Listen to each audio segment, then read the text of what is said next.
La idea es la siguiente. Yo entre hoy y mañana me comprometo a terminar de hacer las devoluciones de los trabajos prácticos, porque yo los había estado corrigiendo, pero sin hacer devoluciones porque faltaban entregar.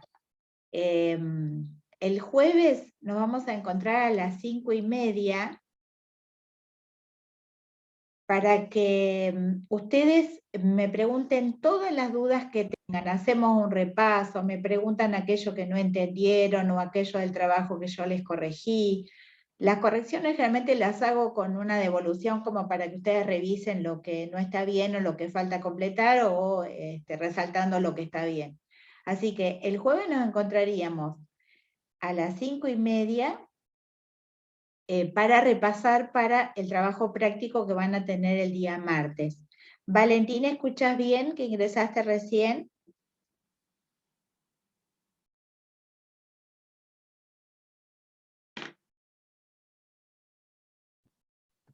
Profe, ¿podría repetir lo de recién que se corta? El jueves nos encontramos a las 17:30 para hacer un repaso de todos los trabajos prácticos, de los temas que van a ingresar en el trabajo del día martes. Como ustedes ya voy a tratar entre hoy y mañana de ir haciendo todas las devoluciones, las dudas que surjan, me las plantean ese día que nos encontramos a las 5:30. O sea, el jueves vamos a dedicar de las 5:30 hasta las 18:50, que después ingresan a Salud Pública, lo vamos a dedicar a repasar y a las dudas que ustedes tengan. Tranquilos. La idea es nada más que hacer un trabajo práctico para ver si estuvo entendido, si comprendieron cada uno de los sistemas que vimos, si resaltar lo más importante para el trabajo de ustedes. Así que, o sea, lo del trabajo práctico que no sea para nada estresante, traten de manejarlo con tranquilidad. Lo único que ustedes tienen que dedicarle es un tiempo de lectura y de análisis a lo que estuvimos trabajando hasta ahora. Yo lo que quería saber si ustedes yo hoy voy a desarrollar sistema nervioso para no atrasarnos tanto, pero el sistema nervioso recién van a tener una actividad el otro jueves, creo que es el jueves 3 me parece. Solamente hoy se los presento, pero no es para ir avanzando un poquito, no atrasarnos tanto, pero eso recién lo vamos a trabajar después del trabajo práctico que vamos a hacer. Les vuelvo a repetir para los que no estuvieron la clase anterior. El trabajo práctico se sube al Classroom, o sea, a las 16:20 se sube el trabajo práctico, se da un tiempo de 2 horas y ustedes lo tienen que subir resuelto. En esas 2 horas programamos un encuentro intermedio para las dudas que surjan mientras lo están haciendo. Y aquellos que por alguna cuestión especial de trabajo o algo que no puedan estar, me avisan con tiempo que programamos otro día y otro horario. Así que vuelvo a repetir, la idea es que el jueves hacemos el repaso y el martes en el Classroom van a hacer el trabajo práctico. Si ustedes por una cuestión o sea, yo no voy a desconocer que ustedes van a consultar entre ustedes, que van a consultar la bibliografía que tienen, que no me parece mal, siempre y cuando ustedes tengan una lectura previa, no van a leer en el momento que yo planteé la pregunta, ¿sí? La idea es que se organicen entre ustedes, no me molesta que entre ustedes se consulten, de todas maneras el trabajo práctico, el desarrollo del trabajo práctico también es un aprendizaje. ¿Quieren hacerme alguna pregunta con respecto al trabajo práctico? Así que sería el martes 31, profe. El martes 31. El martes 31 es la fecha. Perfecto. Yo le quería preguntar qué trabajos va a tomar. ¿Todos los que hicimos hasta ahora? Sí, todos, Belén. Todos. Todos, bueno. Sí. Entraría hasta el 4, que es el que estamos por entregar el viernes. Claro, por el que sería hasta sistema músculo-esquelético inclusive. ¿Está? Si lo pueden ir entregando antes mejor, así ya los reviso y les hago la devolución. Por ejemplo, Sí, yo yo ahí entregué, le pero a mí subí. no me hizo ninguna devolución, o sea, yo no sé si tan bien o Está mal. bien, no, Belén, estoy haciéndolas a partir, comencé hoy, entre hoy y mañana la idea es terminar de hacer todas las devoluciones, ¿sí? Para que ustedes el jueves, cuando hacemos el repaso, me hagan las consultas que tienen que hacer. Porque Sí, yo bueno, ahí se lo volví a subir, Silvia, que usted me había mandado que no estaba el trabajo, estaba puesto pero en otro título, así que se lo volví a subir. Perfecto, sí, porque me aparecía, no hay archivo adjunto, entonces por eso te avisé para que te fijaras. Claro, y lo volví a subir donde usted me escribió y después lo busqué en el Classroom y lo había puesto en el otro título. Perfecto. Así que está. Valentín, sí, el 31 es el trabajo práctico y se sube al Classroom, no sé si alcanzaste a escuchar.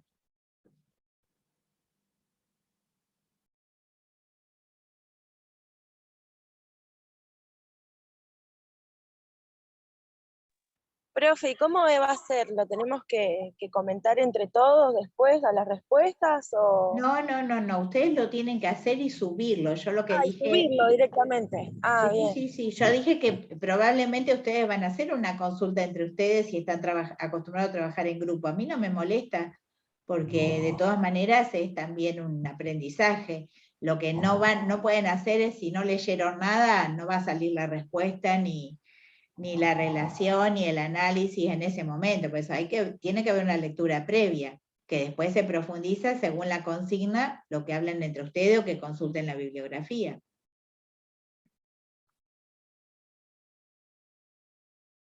Siempre cuando se sube el trabajo, yo tenía la costumbre cuando hice ese tipo de examen, era encontrarnos 10 minutitos en el Zoom para que lo miráramos juntos, y si surgía alguna duda con respecto a la consigna, me la hacían en el momento, así después podían empezar tranquilos y no tenían que cortar. Y después, durante el examen, también podemos coordinar un encuentro a la hora, por ejemplo, nos encontramos 10 minutos otra vez en el Zoom y ustedes me preguntan las dudas que tengan. Claro, estaría bueno por ahí juntarnos primero antes con usted, vemos todas las preguntas y después ya tomarnos el tiempo para hacerlo. Estaría bueno. Por ahí podríamos Sí, hacer lo que como el pasa anterior, profe.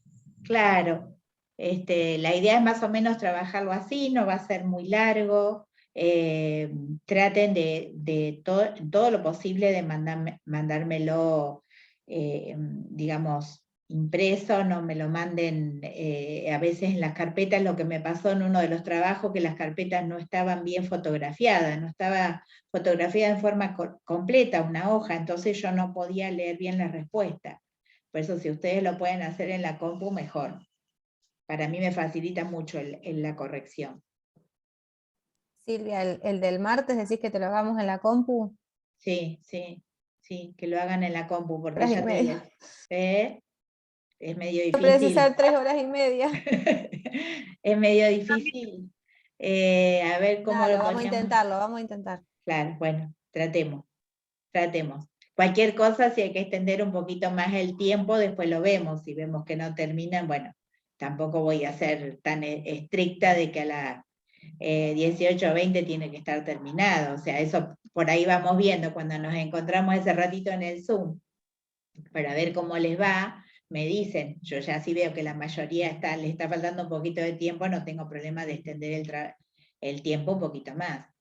Hay una opción Claro. desde que creo que se puede solamente del celular, que podés escanear, en vez de sacar la foto, te escanea.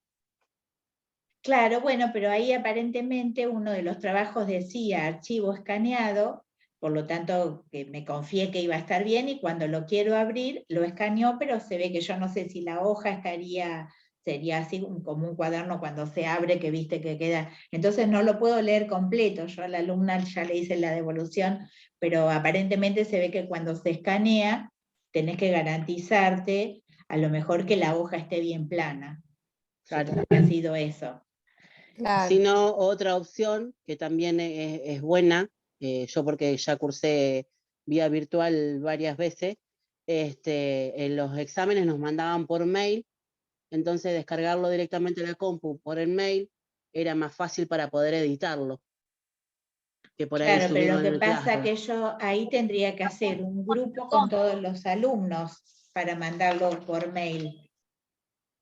Claro. El tema es que ahí tendría que hacer el grupo con todos los alumnos y mandarlo por mail. Silvia, para mí me resulta más fácil Classroom, lo abrís en Word ahí y automáticamente te quedan archivados. O sea que vos podés ir haciendo en la semana, entrás a archivo y sigue estando hasta donde vos lo hiciste. Me parece que Claro, pasa que había muchos compañeros, no sé si estás en el grupo de alumnos, nuestro, aparte de los profes, que nosotros le estamos pasando los archivos porque muchos por ahí se les complica o no saben cómo hacerlo. Por eso por ahí yo decía, la opción del mail es mucho más fácil, más accesible. Claro. Bueno, si no puedo hacerlo de las dos maneras, o sea, de última, pero del mail implica que después lo van a enviar también por mail, Caro. No, porque abriéndolo por mail ya de ahí se puede descargar y los pueden subir al Classroom. Bueno, yo veo si Bien. puedo hacer las dos cosas, hago las dos cosas. Para mí es un lío. Tengan en cuenta que hay gente que, por lo menos yo me manejo solo con celu, no tengo computadora, o sea que no sé si se me acortan las posibilidades para todo eso. Desconozco por eso. Y vos, por ejemplo, Claro, si yo también hago todo.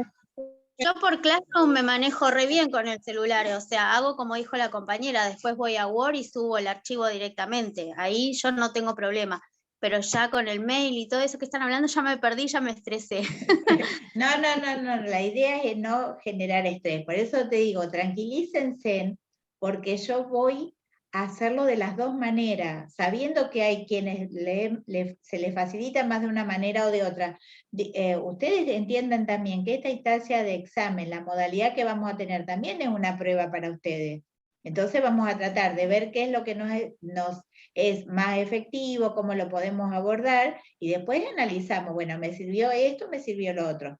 Yo sí puedo, crear el grupo, por mail lo mando de las dos maneras, lo puedo subir de las dos maneras, no va a cambiar, no me va a cambiar mucho la dinámica del examen a mí. Entonces cada uno va a elegir el modo que le resulte más fácil. Bueno, sí. Listo. Yo por mi caso, el mail, por ejemplo, no lo puedo abrir desde el celular. Está bien, por eso quédate tranquila. Iván creo que recién me pregunta por el tema del trabajo. Sí, Iván, los que tienen ya los horarios de trabajo en los formularios y eso que está justificado que no pueden en ese horario, después vamos a programar otro día y otro horario, lógico que va a ser otro examen. Pero eso, quédense tranquilos que el que no pueda por razones de trabajo se va a organizar otro día u otro horario. Profe, buenas tardes. Nosotros, por ejemplo, Iván, por ejemplo, es uno de los que trabaja conmigo en el hospital. Nosotros ya pedimos el certificado de trabajo con los horarios y todo, pero todavía estamos esperando que la oficina de personal nos avise que ya los tienen para retirarlos. Todavía no nos hicieron los certificados. Por eso no pudimos presentar tampoco el formulario que nos mandaron. Bueno, si no llegan a tener los certificados, me mandan ustedes por WhatsApp o algo, me mandan el horario que ustedes tienen, así yo organizo qué otra disponibilidad de horario puede haber. Ah, bueno, muchas gracias. No, por favor. ¿Alguna otra pregunta?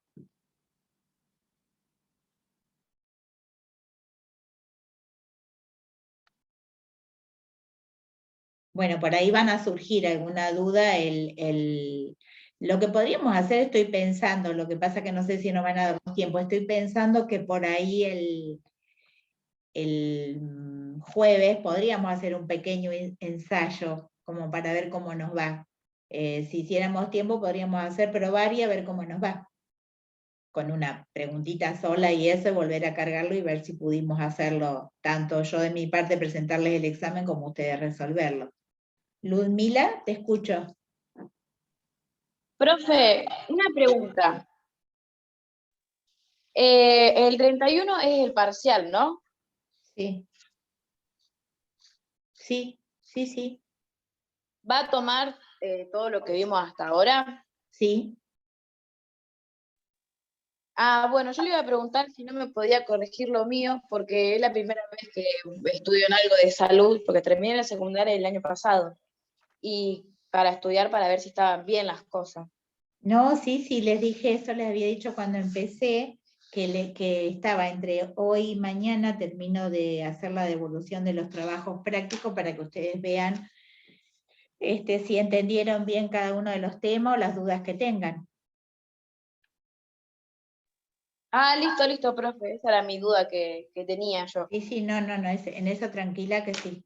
Florencia, ya te tomé el presente. Gracias, profe.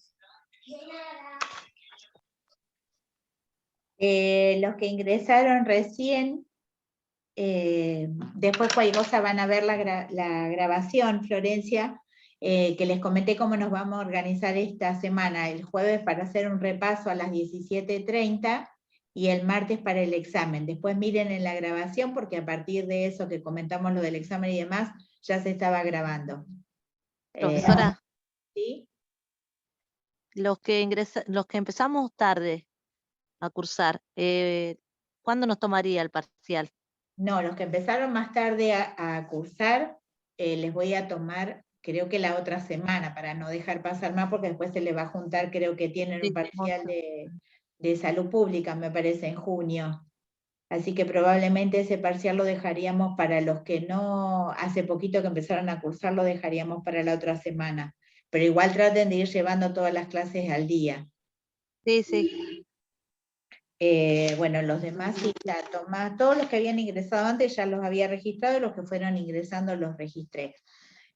Si no tienen ninguna otra pregunta, yo voy a compartir pantalla que les voy a explicar un poquitito del sistema nervioso.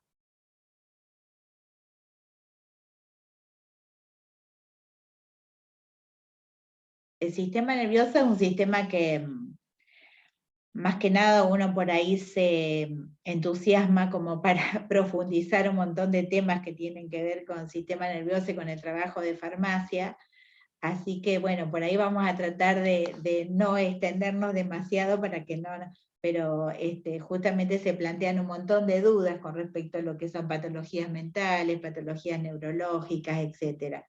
Digamos, abordar el tema del sistema nervioso tiene que ver con eso, con poder comprender algunos diagnósticos y algunos tratamientos que se observan en los sistemas de salud.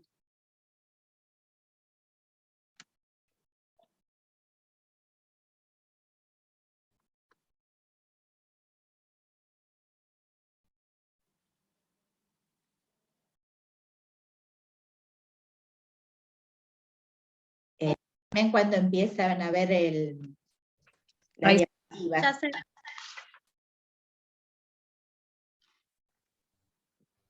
¿Los que ingresaron recién están viendo bien? Sí, perfecto. Sí, profe, se ve, pero desde las 5 creo, ¿no? Desde Sí, la 1. ahora la pongo despacito porque yo lo puedo hacer rápido, pero ustedes lo ven después, por eso voy despacito activando la presentación en diapositiva.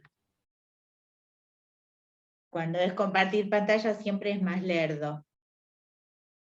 ¿Ahí lo ven bien? Sí. ¿Y se escucha bien también? También, profe.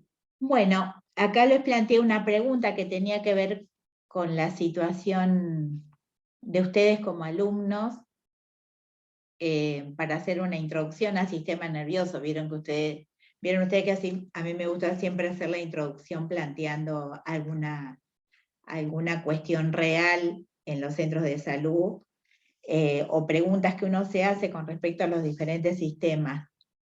Hay una pregunta que dice, ¿por qué la tolerancia a la cafeína disminuye durante los periodos de estrés? Por ejemplo, durante la semana que debe prepararse un examen. Y eso tiene que ver con, cuando nosotros abordamos el tema de homeostasis, hablamos que justamente las situaciones de estrés son las que podían generar ciertos cambios o alteraciones en el medio interno y que el organismo trataba de resolver para mantener el equilibrio y mantener el estado de salud. Entonces, ¿qué pasa? ¿Cuál es la relación de esto que se plantea con respecto a la cafeína?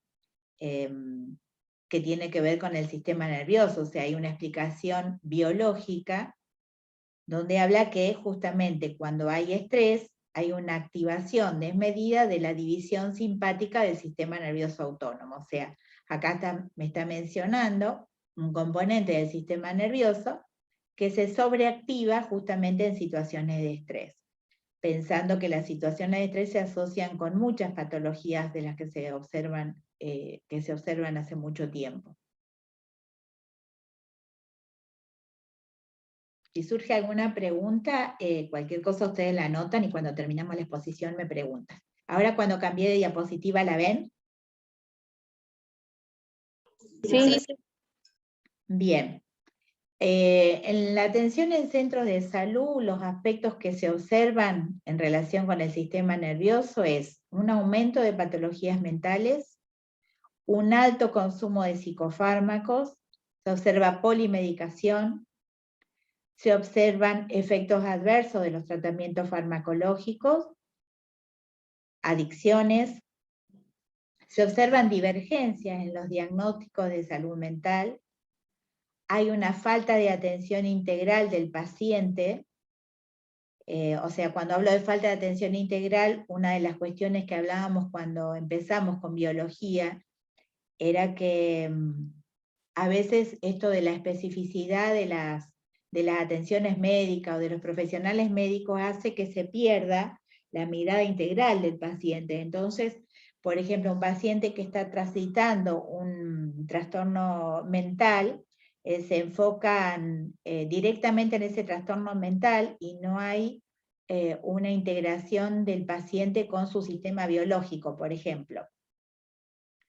Después otra de los aspectos que se relacionan con el sistema nervioso es el alto consumo de alcohol, las patologías neurológicas crónicas con escasa posibilidad de curación, y se observa también una falta de trabajo en equipo multidisciplinario que incluya también el área de farmacia o de farmacología.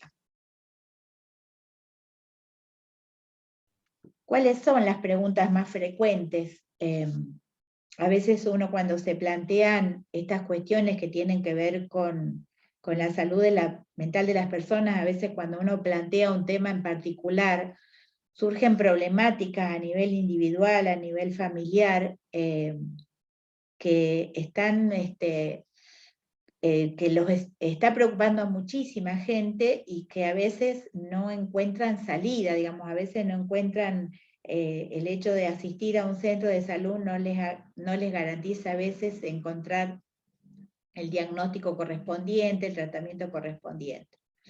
Algunas de las preguntas que surgen es, ¿la depresión unipolar y bipolar se relaciona con la fisiología del cuerpo humano? Es decir, ¿tenemos que pensar solamente en algo que tiene que ver con la conducta humana y que en el cuerpo de esa persona no está pasando nada? Esa es una de las preguntas que uno suele hacerse. ¿Por qué se dificulta tener diagnósticos certeros y perdurables? ¿Cuáles son los factores que influyen sobre la salud mental? Por ejemplo, hay trabajos de autores que son neurocientíficos y que justamente analizan todos los factores que pueden influir sobre la salud mental, las interacciones sociales, la urbanización, bueno, la situación de pandemia, la actividad física, la alimentación, la actividad artística,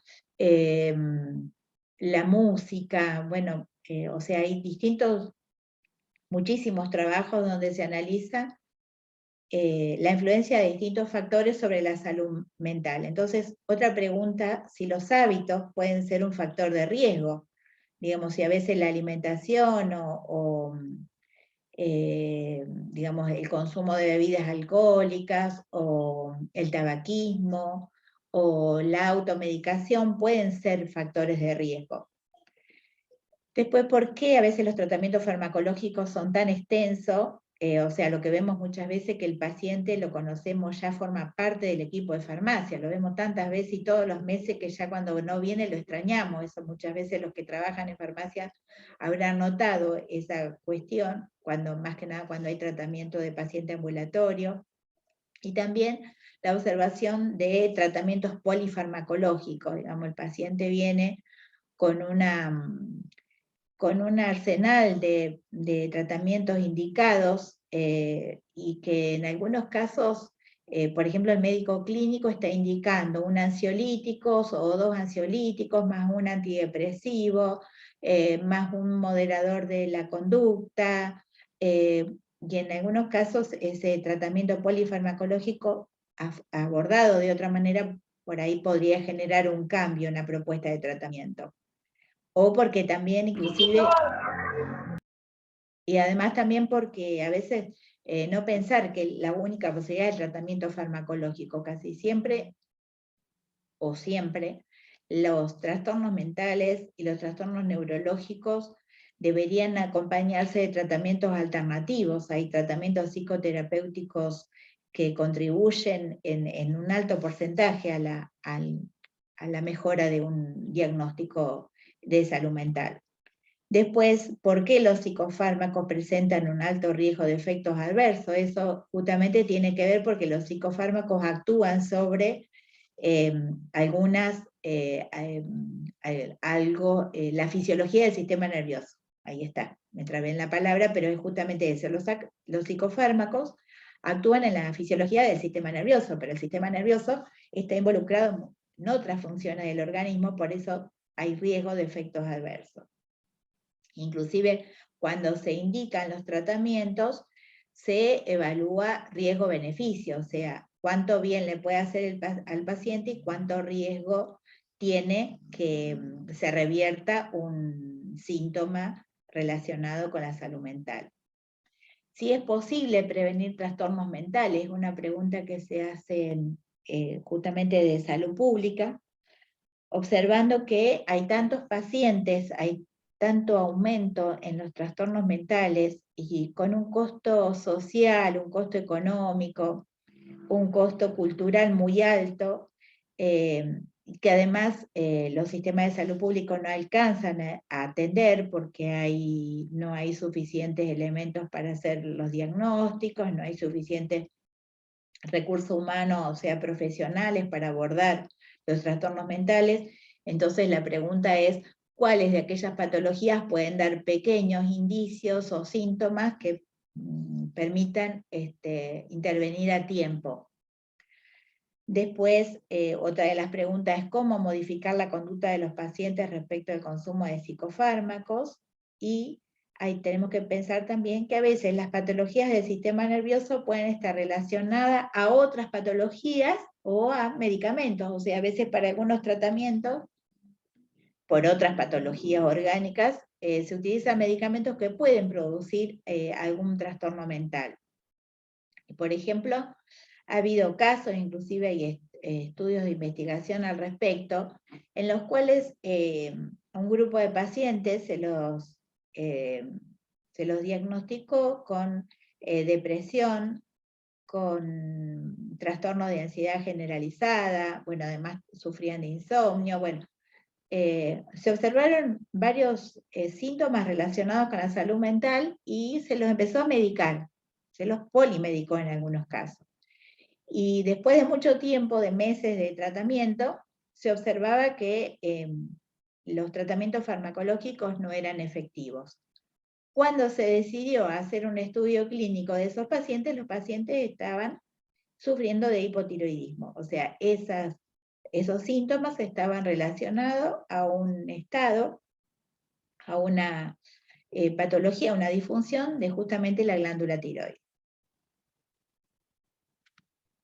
Bueno, el sistema nervioso nosotros lo reconocemos dentro de lo que es el sistema de regulación del organismo, porque regula todos los procesos en respuesta a estímulos internos y externos, regula el funcionamiento de las células, de los distintos órganos, tratando de mantener la homeostasis. ¿Cómo actúan? Digamos, acá presento los dos sistemas porque los dos sistemas tienen la misma función. Todo lo que es la coordinación y el control del organismo. La diferencia está en que el sistema nervioso actúa respondiendo a estímulos, ¿sí? Pero esa respuesta se da mediante impulsos nerviosos. Una de las cosas que vamos a reconocer dentro del sistema nervioso es cómo se producen esos impulsos nerviosos. Y por otro lado, el sistema endocrino, que está formado más que nada por glándulas, que tiene una respuesta más lenta, pero que dura más tiempo, y es más efectiva. Y el funcionamiento del sistema endocrino se basa en la liberación de hormonas. Digamos, nosotros tenemos que pensar que el sistema nervioso está formado por millones de células, ¿sí? Pero que están perfectamente organizadas y que se relacionan con conductas, con los movimientos voluntarios, como caminar, correr.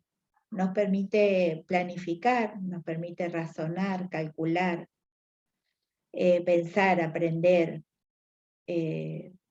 Por lo tanto, digamos, tenemos que pensar que el mismo sistema que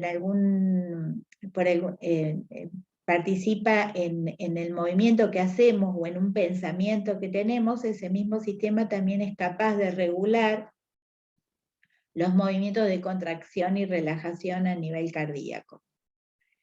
Entonces tenemos que reconocer un sistema nervioso dividido en el central, que está formado por encéfalo y médula espinal, y un sistema nervioso periférico. Dentro del sistema nervioso periférico hay un sistema nervioso somático que está formado por neuronas sensitivas y motoras, y un sistema nervioso autónomo que está formado por el sistema simpático y parasimpático. El sistema nervioso autónomo no lo podemos controlar, el sistema nervioso somático sí. Tenemos control voluntario y el sistema nervioso autónomo, como la palabra lo dice, no tenemos control sobre ese sistema. Bueno, y como dijimos cuando vimos un poquitito sistemas de organización del cuerpo humano, vimos que tenemos que pensar que cada sistema que estamos observando está formado por órganos, esos órganos están formados por tejidos, y en la formación de esos tejidos hay distintos sistemas de células, sistemas celulares. En el sistema nervioso los tipos de células más importantes que se reconocen es neurona y neuroglia. Las neuronas, ustedes están viendo ahí una estructura de una neurona, tiene inclusive una forma particular. A ver que ahí ingresó Ludmila.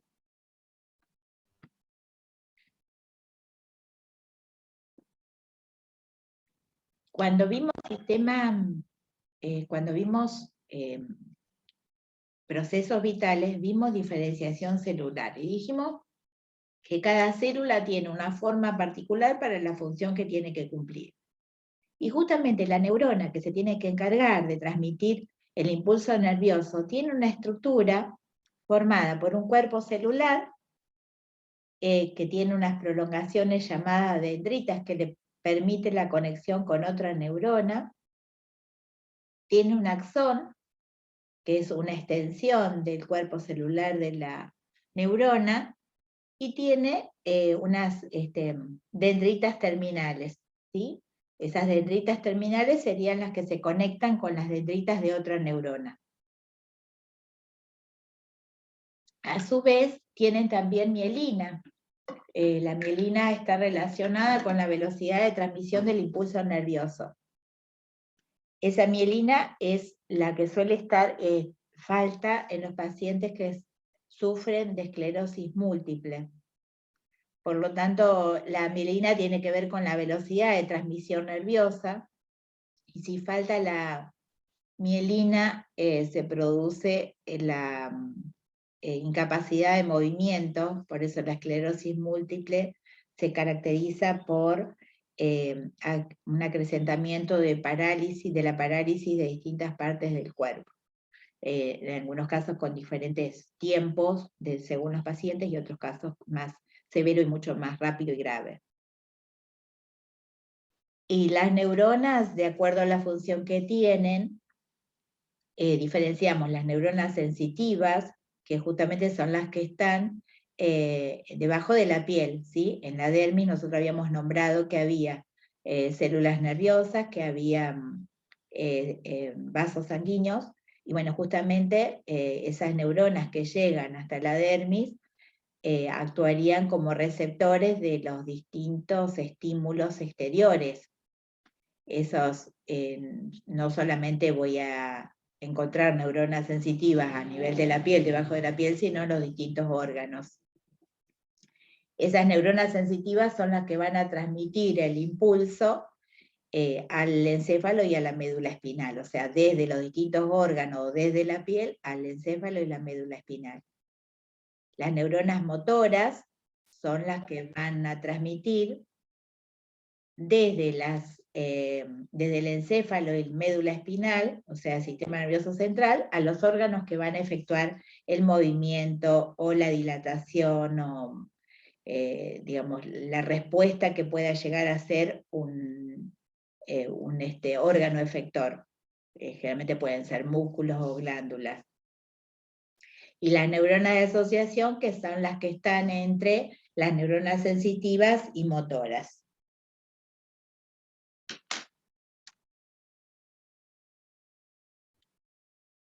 Y después, dentro del sistema de neuronas, además de las neuronas, encontramos otras células que son más pequeñas, pero que hay mucha mayor cantidad, y son las que van a garantizar que la neurona tenga todo lo que necesita para funcionar. O sea, que reciba nutrientes, que que esté protegida contra agentes externos, ya sea sustancias tóxicas o microorganismos, que las neuronas reciban la sangre que necesitan para que les lleguen los nutrientes, o sea que las neuroglias serían justamente las células que garantizan que la neurona reciba todo lo que necesita para cumplir las funciones vitales y poder dedicarse solamente a transmitir el impulso nervioso. Bueno, acá está un poquito explicado lo que, además, bueno, le dan sostén a las neuronas, tratan de fagocitar microorganismos o tejido nervioso muerto, para que no haya acumulación de desechos. Las células gliales no transmiten impulsos nerviosos, ¿sí? Y inclusive se pueden multiplicar, cosa que no pasa con las neuronas que no se pueden multiplicar. Bueno, ¿cómo se transmite el impulso nervioso? Acá voy a tratar de no complicárselas, pero lo que ustedes tienen que pensar es que cada neurona es como una pila. O sea, una pila que tiene cargas eléctricas positivas y negativas. Están las cargas positivas en el exterior y las cargas negativas en el interior. Cuando una neurona recibe un estímulo, esas cargas empiezan a moverse, cambian de lugar. Entonces se dice que se está despolarizando la neurona y se está transmitiendo el impulso nervioso. Cuando hay despolarización de las cargas eléctricas, hay un impulso nervioso que viaja a través de la neurona. Primero viaja en una neurona, pero después se transmite a otra neurona, o sea, ese impulso nervioso tiene que transmitirse a otra neurona, y ese espacio donde se produce la relación de una neurona con la otra se llama sinapsis. Entonces, en algunos casos, por ejemplo, en algunas patologías donde hay pérdida o muerte de neuronas, digamos, no está garantizado el recorrido completo del impulso nervioso. Porque además las neuronas dañadas o las neuronas muertas no las podemos, el organismo no las va a reponer. Lo único que puede hacer el organismo a veces es reprogramar las neuronas que están sanas. Entonces una neurona, por ejemplo, que no recibió sangre, por ejemplo en una ACV, esa neurona muerta se pierde, y eso tiene que ver a veces cuando vemos que las personas que han sufrido una ACV presentan síntomas de inmovilidad de algún miembro o alguna parte del cuerpo, dificultades en el habla, etc. Entonces, vuelvo a repetir, para entender esto de por qué la neurona tiene la capacidad de transmitir el impulso nervioso, tiene que ver con esa presencia de cargas eléctricas en el interior y en el exterior de la célula. Esas cargas eléctricas, solamente se los digo porque ustedes van a decir de dónde salieron, o sea, quién, digamos, esas cargas eléctricas tienen que ver con elementos químicos que tenemos en el cuerpo y que han ganado o perdido electrones, por eso quedan con carga eléctrica positiva o negativa. A eso se debe justamente la presencia de esa carga eléctrica, similar a una pila. Una pila ustedes siempre observan que hay un extremo positivo y un extremo negativo. Bueno, acá está explicado justamente ese fenómeno de polarización, que es cuando está en reposo, y despolarización cuando las cargas empiezan a moverse. Lo que se manifiesta es que cuando se despolariza, lo que decimos siempre es que se genera un potencial de acción, que es lo que se transmite a través de la neurona y después a la neurona que continúa. O sea, cuando ustedes están viendo una pila, que generalmente cuando miran el voltaje dice 1,5 voltios, ese justamente es el potencial de acción que determina que cuando yo uso la pila las cargas empiezan a moverse. Por eso digo que a veces la analogía que usamos es entender a la neurona como una pila. El tema es ahora cómo transmitir el mensaje a la otra neurona. Si bien hay un espacio entre las dendritas del axón de una neurona con las dendritas del cuerpo celular de la otra neurona, tiene que existir en la conexión de esas dos neuronas una sustancia muy particular que se llama neurotransmisores. Los neurotransmisores están almacenados en vesículas en la neurona que está antes de la sinapsis, y se liberan y son captados por los receptores que están en la segunda neurona, llamada neurona postsináptica. Ese espacio entre una neurona y la otra, esa vinculación de una neurona a la otra se denomina sinapsis. Por eso ustedes ven acá que aparecen los términos neurona presináptica, neurona postsináptica y espacio intersináptico. ¿Por qué son tan importantes los neurotransmisores? Porque están relacionados con los estados de ánimo, con la depresión, con la hiperactividad, con los tics nerviosos, con conductas impulsivas, con decaimiento o pérdida de la sensibilidad. Por eso es sumamente importante, porque inclusive los antidepresivos tienen su mecanismo de acción sobre esos neurotransmisores, ¿sí? O sea, los neurotransmisores se relacionan con procesos o conductas humanas, y a su vez los tratamientos, en el caso de cuando se realiza el diagnóstico correcto, los tratamientos actúan también sobre esos neurotransmisores. Los neurotransmisores siempre se liberan en la sinapsis, y hay 4, principalmente, que son los que más se reconocen, que es la acetilcolina, que estimula la contracción de los músculos voluntarios y contribuye a la memoria; la noradrenalina, que estimula las emociones, mejora el estado de ánimo y la coordinación muscular; la dopamina, que mejora la coordinación muscular, y justamente su escasez causa el mal de Parkinson. Por eso ustedes van a ver que muchas de las drogas que se usan para el mal de Parkinson son justamente levodopa, carbidopa. La serotonina se relaciona con el sueño y calma las emociones. La serotonina está muy relacionada con los cuadros depresivos, por eso a veces en los estudios de laboratorio, estudios bioquímicos, se incluye medir los niveles de serotonina. Bien, y cuando dijimos que el sistema nervioso central estaba formado por el encéfalo tiene en su interior el cerebro, el bulbo raquídeo, el cuerpo calloso y el cerebelo. El cerebro es el órgano más grande del sistema nervioso central y le sigue el cerebelo. A continuación del bulbo raquídeo estaría la médula espinal. O sea, tanto la médula espinal como el encéfalo corresponden al sistema nervioso central. Pero hay algo que tenemos que tener muy en claro. Los órganos del cerebro, los órganos del encéfalo no están unidos directamente al cráneo, o sea, a la estructura ósea, sino que están protegidos por 3 membranas llamadas meninges, y justamente entre la segunda y la tercera membrana hay un líquido llamado líquido cefalorraquídeo, que sería el que actúa como amortiguador y que protege al sistema nervioso central.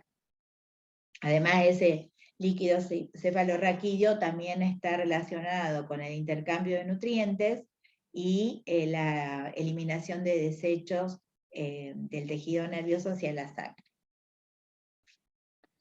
Otra de las particularidades con respecto al cerebro es que se relacionan distintas zonas del cerebro con acciones determinadas, ¿sí? Digamos, hay una zona que tiene que ver con la sensibilidad, y la zona occipital con la visión, la zona temporal con el habla, y la zona cognitiva, la zona frontal con lo cognitivo, el comportamiento y la función motora. O sea, nosotros no tenemos un cerebro coloreado de esta manera, ni las zonas están tan bien determinadas.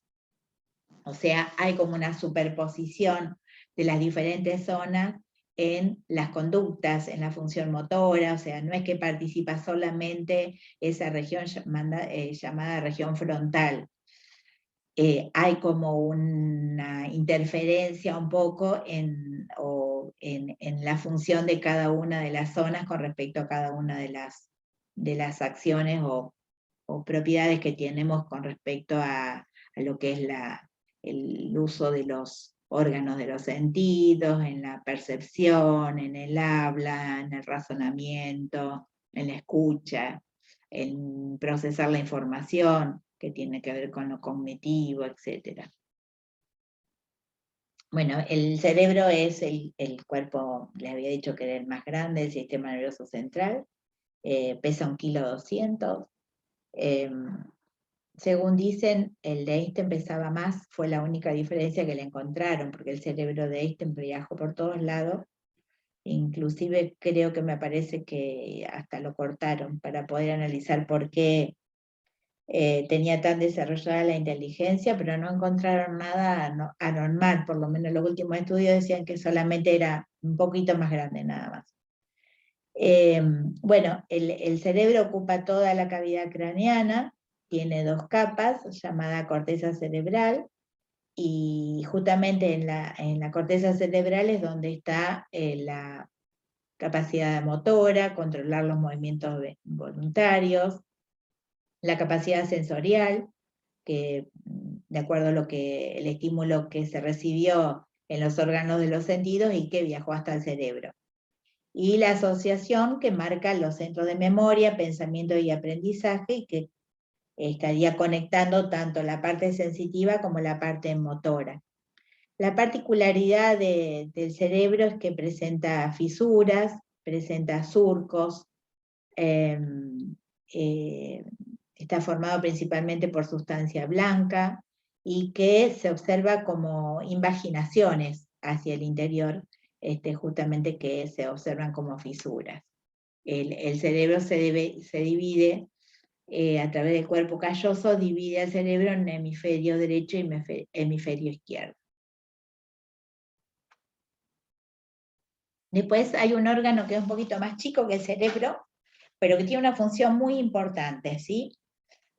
Algunos lo habrán detectado, principalmente cuando estamos alcoholizados, que no podemos mantener el equilibrio, ¿sí? No podemos poner la llave en la cerradura.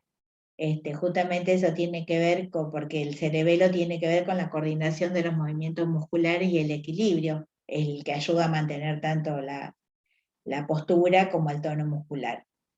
Y después tenemos el tallo cerebral que conecta encéfalo y médula espinal, si está ubicado por debajo del cerebelo, el tronco cerebral, y tiene 3 regiones: mesencéfalo, puente de Barolio y bulbo raquídeo. Los 2 primeros lo que tienen es actuar como centro de conducción, ¿sí? Y tiene que ver con algunos movimientos reflejos, ya sea de la pupila u otros movimientos oculares. El bulbo raquídeo controla algunas de las funciones más importantes del cuerpo, como la frecuencia cardíaca, la respiración y la presión sanguínea. Y después tenemos también tálamo, hipotálamo. Nosotros el hipotálamo lo habíamos nombrado cuando hablábamos del control de la temperatura corporal.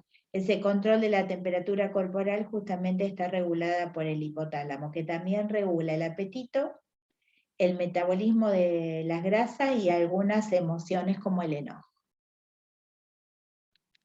Después tenemos un sistema muy importante que está relacionado con las emociones y el comportamiento.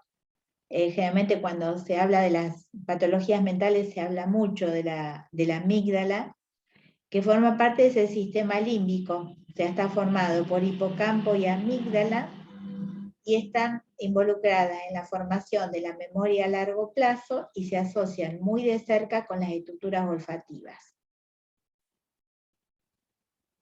Bueno, recién nombré amígdala e hipocampo. Bueno, acá lo ubicamos otra vez en el cerebro para que vean dónde está. O sea, está muy cercano al tálamo y al hipotálamo, y cercano a la hipófisis. ¿Y cuáles son las funciones del sistema del hipocampo? Es muy importante en el aprendizaje, la regulación, la codificación de la memoria, la consolidación de la memoria y la ubicación espacial. Bueno, y después tenemos el sistema, la médula ósea, que sería la que está recorriendo la cavidad intravertebral, o sea, cuando vimos nosotros columna vertebral, en el interior estaría la médula ósea.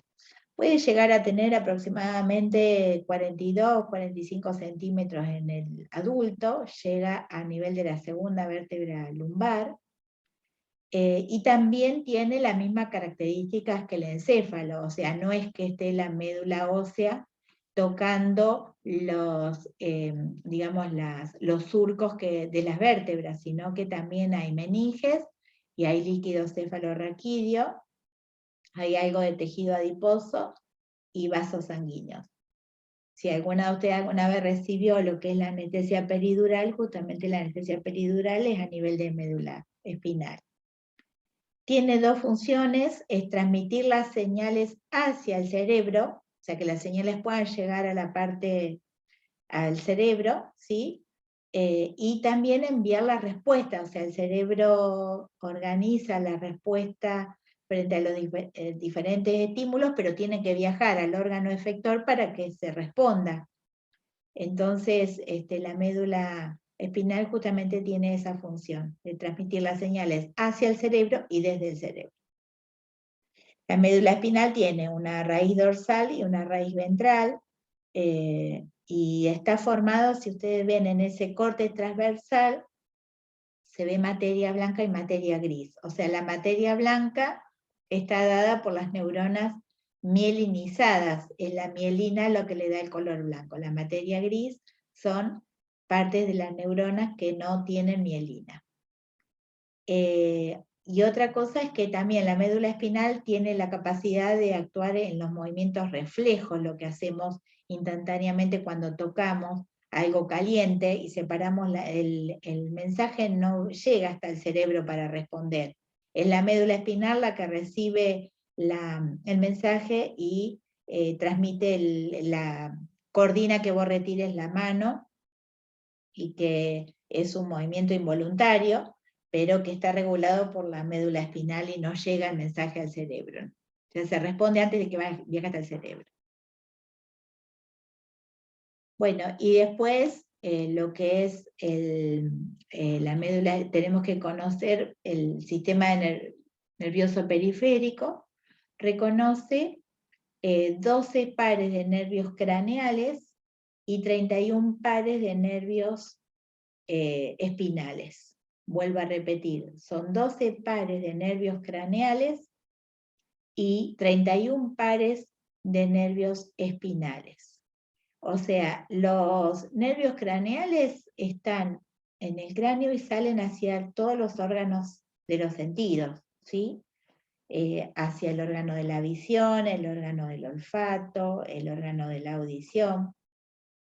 Solamente hay un nervio craneal que viaja hasta el estómago y el corazón. Los demás, todos actúan en los, a nivel del cerebro, del encéfalo. Y después los nervios espinales justamente son los que están en todo el cuerpo, digamos, se los diferencia de acuerdo a la zona que están, en cervical, torácica, lumbar, pero son 31 pares que tienen que ver justamente con, van desde la médula espinal hacia todos los órganos del cuerpo, a excepción de los órganos de los sentidos que están inervados por los nervios craneales. Y después, bueno, tenemos que reconocer aquellos que se controlan conscientemente, como el movimiento de los músculos esqueléticos, que ya lo habíamos nombrado cuando vimos sistema muscular, digamos, ese sistema justamente que regula esos movimientos conscientes, lo que se llama sistema somático. Entonces, los nervios craneales y los nervios espinales pertenecen al sistema somático y están relacionados con la sensación de ver, de escuchar, el olfato, el gusto, y con algunos otros movimientos voluntarios de los ojos.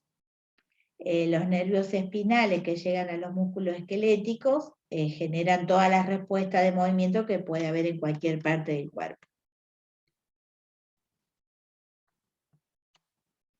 Y después tenemos el sistema nervioso, dijimos que el sistema nervioso periférico se dividía en sistema nervioso somático y en sistema nervioso autónomo. El sistema nervioso autónomo es el que actúa sobre cada uno de los órganos de nuestro cuerpo.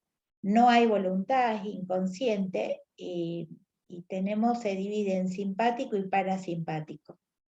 Y la característica que tienen es que tienen función antagónica, es decir, si el simpático dilata la pupila, el parasimpático la contrae. Si el simpático acelera el ritmo cardíaco, el parasimpático disminuye el ritmo cardíaco.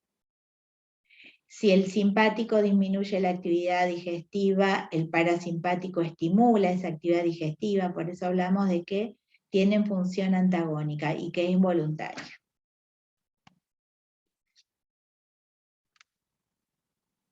Bueno, y es un poco lo que me pareció importante destacar para entender, digamos, la importancia de conocer un poco del sistema nervioso y en relación con lo que es el estado de salud, en relación a lo que es distintas patologías que uno observa, distintos tipos de tratamiento. ¿Surgió alguna pregunta cuando estábamos abordando lo del sistema nervioso? El sistema nervioso es el más largo de todos, ¿no, profe? No sé en cuanto a contenido. ¿A qué te referís el largo? ¿Anatómicamente? Claro, o sea, en cuanto a contenido es el más largo y el más complicado que el resto. Más complejo, seguro, sí. Sí, o sea, tiene un sistema, es un sistema muy complejo, porque además es un sistema que tiene funciones que no se pueden medir directamente, como es, por ejemplo, vos hablas del sistema digestivo, y vos podés medir cuál y cuantitativamente cómo está funcionando el sistema digestivo, ¿sí? Porque podés hacer un balance de la dieta, podés estimar la motilidad gastrointestinal del paciente. En cambio, en el sistema nervioso central hay muchos procesos y conductas que no se pueden medir.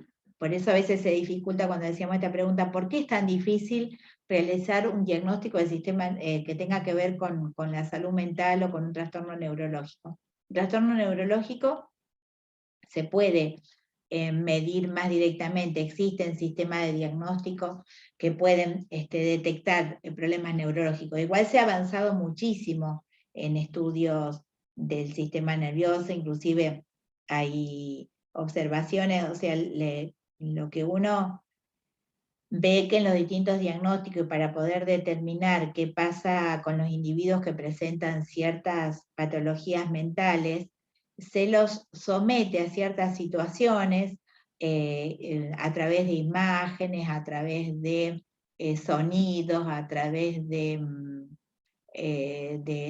situaciones de estrés o de situaciones cambiantes, y se le hacen estudios de imágenes, a través de imágenes, que permiten detectar qué está pasando con el cerebro cuando la persona está observando algo, cuando está escuchando algo, cuando está sometido a distintas situaciones. Bueno, ese es el modo que tienen de poder determinar qué le está pasando a un individuo cuando está demostrando algún síntoma que tiene que ver con un trastorno mental. Y además diferenciarlo de ciertos estados de ánimo. O sea, una de las cuestiones que más se dificulta es diagnosticar la depresión, cuando puede haber situaciones de duelo o de tristeza que no son cuadros de depresión. O sea, hay muchos cuadros de duelo en los cuales hay desgano, hay falta de interés, dificultades para dormir, falta de apetito o exceso de ganas de alimentarse, como una ansiedad, pero a veces son cuestiones de duelo que se deben resolver y que no tienen que ver con algo fisiológico. Por eso siempre el diagnóstico tiene que ser muy... No es posible a veces con una sola vez ver a un paciente hacer un diagnóstico. Lleva mucho más tiempo que eso. Porque hay ciertas conductas o ciertas cuestiones que cada uno puede estar pasando y que pueden generar ciertos síntomas que pueden sospechar un trastorno mental y en algunos casos no. Por eso existen sistemas de diagnóstico que son muy estrictos en cuanto a los detalles, ¿sí? Depresión por tal cosa, o depresión por más de 2 semanas, o depresión por la presencia de 5 síntomas. O sea, esos sistemas de diagnóstico son muy estrictos en cuanto a diferenciar distintas patologías mentales. Y después otra de las cuestiones que se usa mucho, porque en el diagnóstico de enfermedades del sistema nervioso, hay mucho de subjetivo, hay mucho de lo que cuenta el paciente, de lo que responde o de las formas de actuar, y después existen algunas tablas, se han validado tablas para realizar el diagnóstico, ¿sí? Hay tablas para medir lo cognitivo, hay tablas para medir la ansiedad y la depresión, hay tablas para medir el dolor, hay tablas para medir cuánto de ese trastorno te está influyendo en lo cotidiano. Entonces te va preguntando, o sea, te la presentan con 3 o 4 opciones, y cuánto te está afectando, ya sea en la actividad diaria, en la actividad física, en el dormir, en el pensamiento, en la memoria. Digamos, esas tablas a veces se utilizan mucho para el diagnóstico de enfermedades mentales y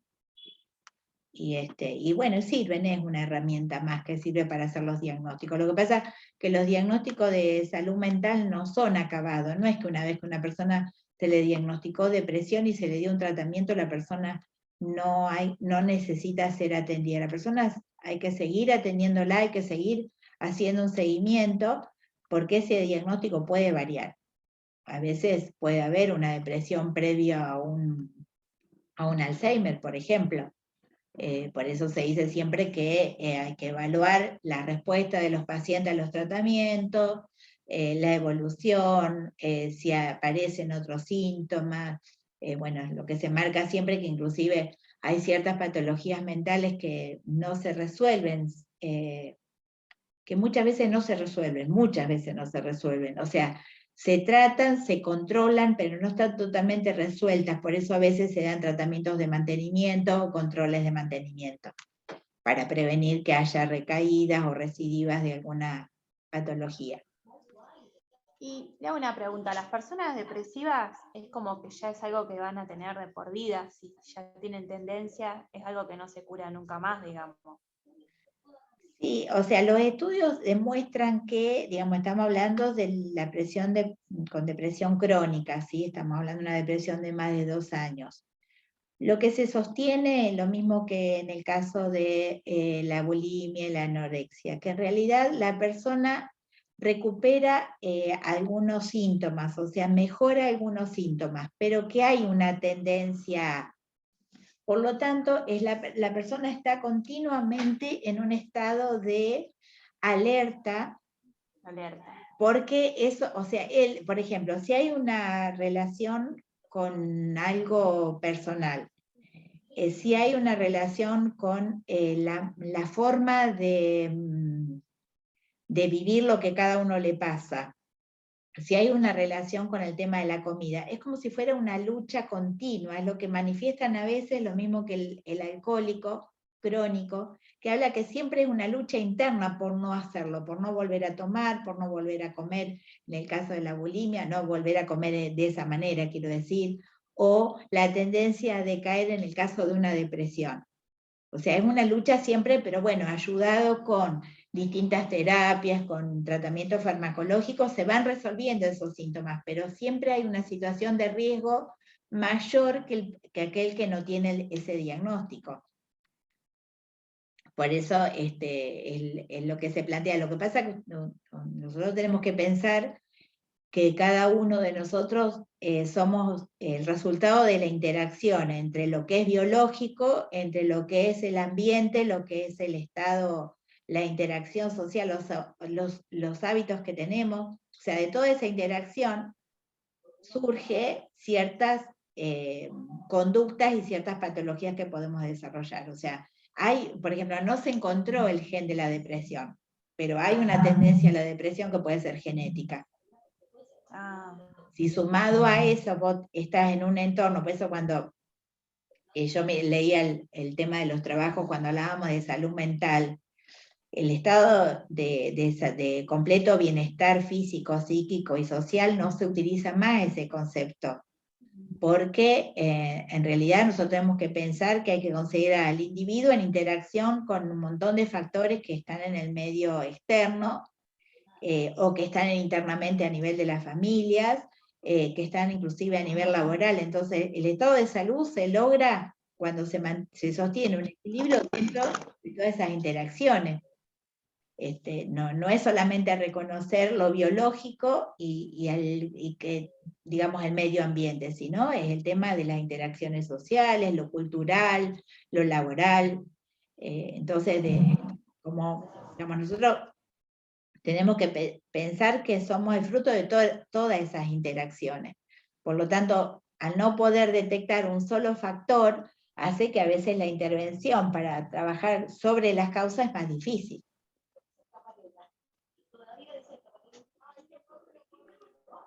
Bueno. No sé si alguien tiene alguna pregunta más. También pasa con el hipotiroidismo y el hipertiroidismo. Al tener un desorden hormonal, también está asociado con la depresión, con la ansiedad, con la falta de apetito o el aumento del mismo. Sí, por eso les digo que a veces se cae en un error, es decir, cuando decíamos hoy, cuando se detecta o se diagnostica la depresión, tiene que ver con la presencia de 5 o más síntomas, bueno, que están numerados cuáles son esos síntomas, pero a su vez que no esté asociado a alguna otra patología, que esté asociado a veces a alguna medicación. Digamos, hay medicación que están usadas para algún otro cuadro clínico y que puede generar ciertos cambios en la conducta de los individuos. Por eso es importante evaluar esas cuestiones. A veces con respecto a lo que es funcionamiento de tiroides, inclusive también cuando es con respecto a lo hormonal en general, a veces no se lo asocia y tiene que ver con trastornos menstruales, tiene que ver con el trastorno posparto, digamos, la depresión posparto, es un cuadro que a veces se ha visto también asociado a los cambios hormonales que se sufren pre y posparto. La infertilidad también. Claro, exactamente, por lo tanto, y bueno, por eso, digamos, hay síntomas también que están asociados con la menopausia. Digamos, en el caso de la menopausia, los cambios hormonales pueden desencadenar procesos depresivos o digamos, inclusive dificultades dificultades con el sueño. Ustedes tienen que pensar que también cuando pensamos, o sea, ustedes en los centros de salud, los que trabajan y los que van a trabajar, si Dios quiere, van a ver que, bueno, van a tener una amplia demanda de parte de los adultos mayores, y hay cambios de los adultos mayores que fisiológicamente están comprobados, o sea, el adulto mayor, la pérdida de espacios, la pérdida de trabajo, no es pérdida de trabajo, es que dejan de hacer una determinada actividad, y eso también hay que ver cómo ocupan ese tiempo y ese espacio que tenían asignado. Hay la día de la jubilación. Claro, es decir, esa cuestión hay que evaluarla porque es un estado normal asociado con la adultez, con el adulto mayor, entonces que se debe trabajar de alguna manera, no pensándolo como un estado patológico irreversible. Hay muchísimas formas de intervenir, hay muchísimas formas de trabajar en forma cognitiva, se trabaja mucho con los adultos mayores en hacer manualidades, hacerles recordatorios, pedirles que escriban un libro, pedirles que tengan una relación directa con los vegetales, que trabajan. Bueno, son todas estrategias que se buscan para tratar de motivar esos espacios que se fueron perdiendo, inclusive a veces con pérdidas de familiares y demás, y bueno, se van tratando de recuperar a través de algunas estrategias.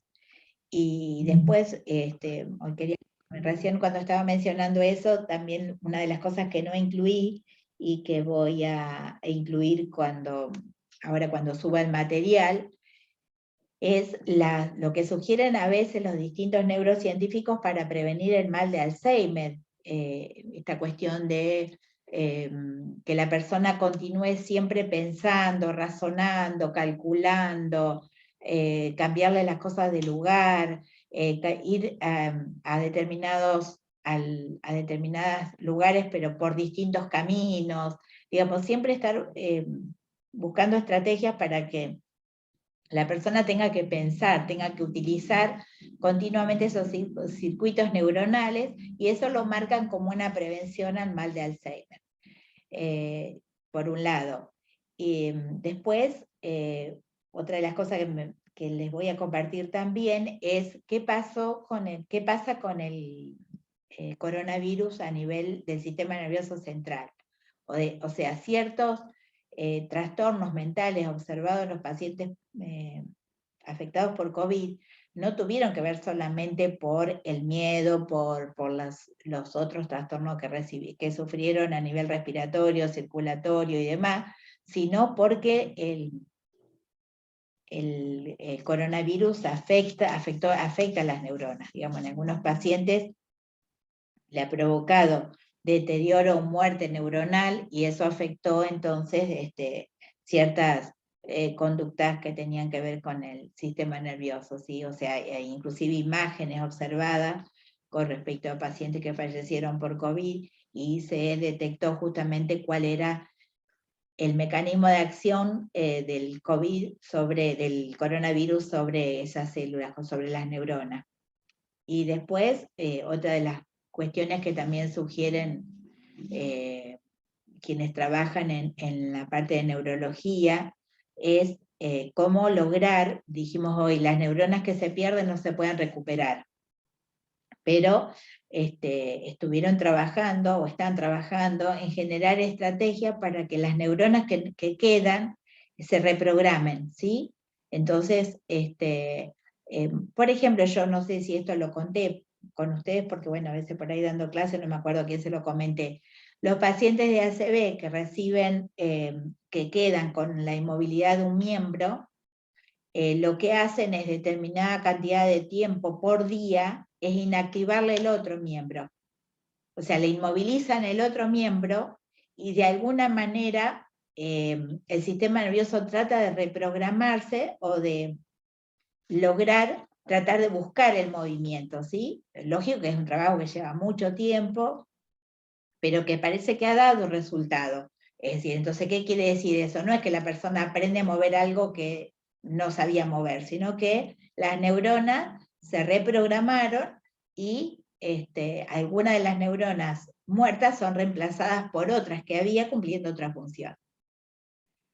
Bueno, en esas estrategias de los pacientes que sufren ACV o que tienen trastornos neurológicos, el otro día estaba mirando también el Instituto Leluar, que es un instituto de investigación, justamente está trabajando sobre una inflamación que se observa en los pacientes que sufren esclerosis múltiple y que estarían buscando, habrían encontrado una droga que podría reducir la inflamación y poder disminuir el efecto desmielinizante de la esclerosis múltiple. Lógico, está en etapa de ensayo, están trabajando con animales, son ensayos en animales. Después hay que, bueno, llevarlo, el tema es llevarlo después a humano, porque ustedes piensen que, digamos, lo que es comprobación a nivel humano es mucho más difícil, porque, digamos, hay que ver qué es lo que hay, digo, un paciente que ya tiene una determinada patología y cómo se va a abordar ese tratamiento sin saber si le puede hacer mal o bien. Hay que ver, bueno, el consentimiento de los voluntarios para esos ensayos. Después, por ejemplo, ¿qué pasa? Como yo les decía esto, que cuando decíamos al principio, cuando planteábamos preguntas por qué los antidepresivos o los psicofármacos tienen tantos efectos adversos, porque justamente los neurotransmisores que nosotros nombramos tienen, por ejemplo, los antidepresivos, por ejemplo, el mecanismo de acción de los antidepresivos que más se utilizan actúan a nivel de la serotonina, ¿sí? Porque dijimos que la serotonina tenía que ver con el estado de ánimo. Entonces, los que se usan en primera línea, que es la sertralina y eso, son inhibidores de la recaptación de serotonina. ¿Qué pasa? La serotonina también tiene que ver con la función cardíaca y tiene que ver también con la función digestiva. Entonces, de acuerdo a la dosis que se utiliza, el paciente puede presentar alguna arritmia cardíaca, puede presentar una disnea, por eso el tema es que esos neurotransmisores no actúan solamente sobre el estado de ánimo. Por eso es que pueden llegar a aparecer muchos efectos adversos que el paciente los tiene que conocer para saber qué hacer frente a esos efectos adversos que a veces después con el tratamiento se van resolviendo. Pero bueno, son cuestiones que tienen que ver porque biológicamente, tanto en el diagnóstico como en el tratamiento, biológicamente están participando órganos y sustancias que tienen que ver justamente con esa patología. Entonces, por eso esto de conocer un poco cómo funciona el sistema nervioso central contribuye. Hay creo que eso se los mencioné yo cuando hicimos la introducción, a nivel internacional hay un tipo de tratamiento, un tipo de medicina, se llama medicina ortomolecular. La medicina ortomolecular trabaja con las sustancias en el organismo, o sea, trabaja a nivel de moléculas. Qué moléculas están alteradas en una determinada patología y el tratamiento se basa justamente en ese mecanismo de acción, ¿sí? Que es lo que está pasando a nivel molecular, a nivel de sustancias químicas, o sea, no es que se estudia el órgano que se dilata o se contrae o cambia de color o se esclerosa, sino que lo que está tratando de ver a nivel molecular qué está pasando con las distintas sustancias del organismo. Entonces el tratamiento también se basa justamente en sustancias químicas, ¿sí? Por eso se llama medicina ortomolecular. Otros tratamientos lo llaman como tratamiento de moléculas bioidénticas, o sea, lo que hacen es hacen todo un estudio completo del paciente, todo, pero bien complejo el estudio bioquímico, para poder detectar cuál de las sustancias está alterada. Y entonces el tratamiento, que en algunos casos puede ser un tratamiento con medicación convencional, con la medicación que conocemos, y en algunos casos son tratamientos con medicaciones que están preparadas, son homeopáticas y están preparadas para resolver justamente esa sustancia química que está en defecto, que se está liberando menos y demás. O sea, en el caso de la serotonina, por ejemplo, la serotonina es una molécula que se mide en los pacientes posmenopáusicos, menopáusicos, porque justamente puede estar disminuida por una cuestión biológica y por lo tanto puede generar algún cierto cuadro de depresión, algún síntoma de depresión. Profe, y una pregunta, ¿la fibromialgia tiene algo que ver también con lo que es el sistema nervioso? La fibromialgia es una enfermedad articular, ¿sí? Una patología a nivel de las articulaciones. Creo que hay dos alumnas que hablábamos el otro día de fibromialgia y yo quedé en compartirles un material, pero no sé si compartírselo a todos, si les interesa o no, y si no se los voy a compartir puntualmente a las alumnas que me habían preguntado. La fibromialgia es a nivel articular. Lo que pasa que hay, en lo que es el manejo del dolor, hay un proceso que se llama sensibilización central. O sea que lo que genera es que le duele más todo. La sensibilización central está relacionada con que aquello que no nos dolía, nos duele. Aquello que no nos provocaba dolor ahora nos duele, porque tenemos como una sensibilización a detectar cualquier cambio y cualquier estímulo se mide como doloroso. ¿Y por qué, por ejemplo, no tiene forma de estudios, no tiene nada que lo diagnostiquen, por ejemplo? Mi hermana tiene fibromialgia y no le salen los estudios, vos tenés fibromialgia. Le dijeron, de acuerdo a todos tus síntomas, a todo esto que vos tenés, puede ser fibromialgia. Pero no hay nada, o sea, no hay estudios que lo diagnostiquen como enfermedad con el nombre. Sí, no me sé. Lo que no se puede hacer es un estudio directo para detectar cuál es, digamos, no se detectó hasta ahora, por lo menos lo que yo conozco, no soy una experta en este tema como para decirte.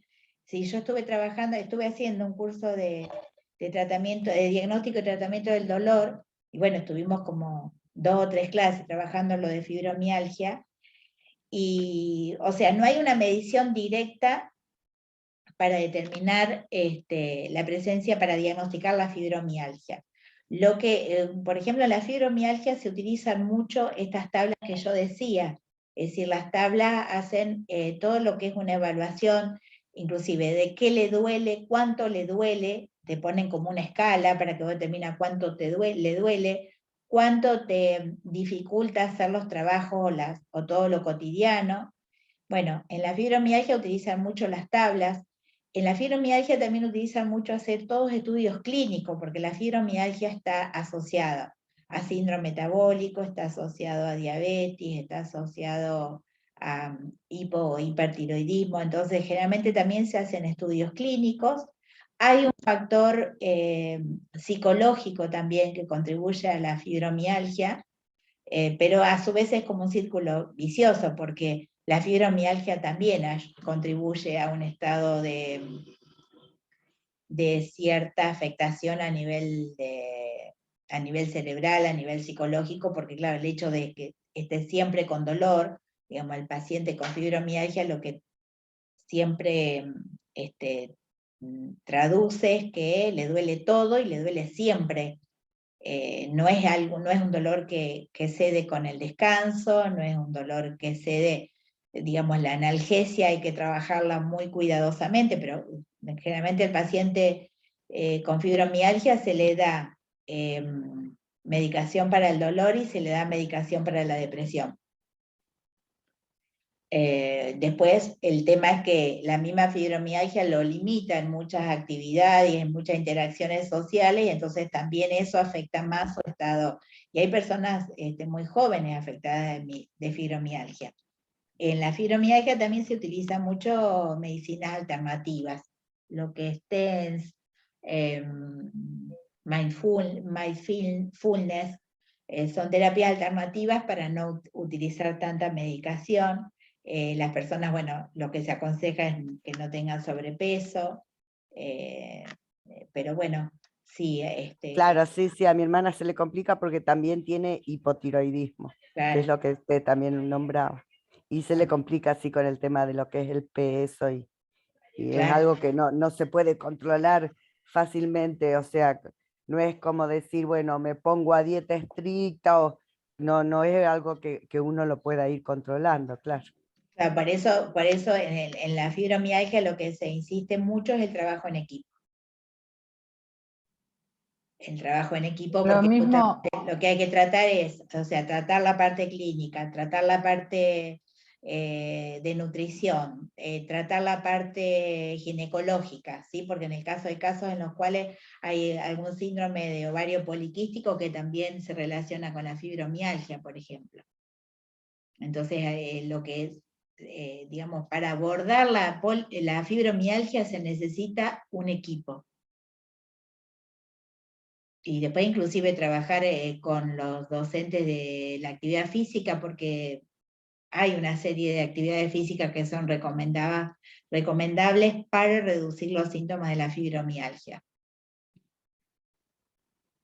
Sí, sí, a ella le dieron alguna de esas cosas, pero creo que todavía no le dieron nada que tenga que ver con psicológico, con asistir a algún psicólogo. Bueno, creo pero que eso de también eso está todavía dentro, nada. eso está dentro del equipo.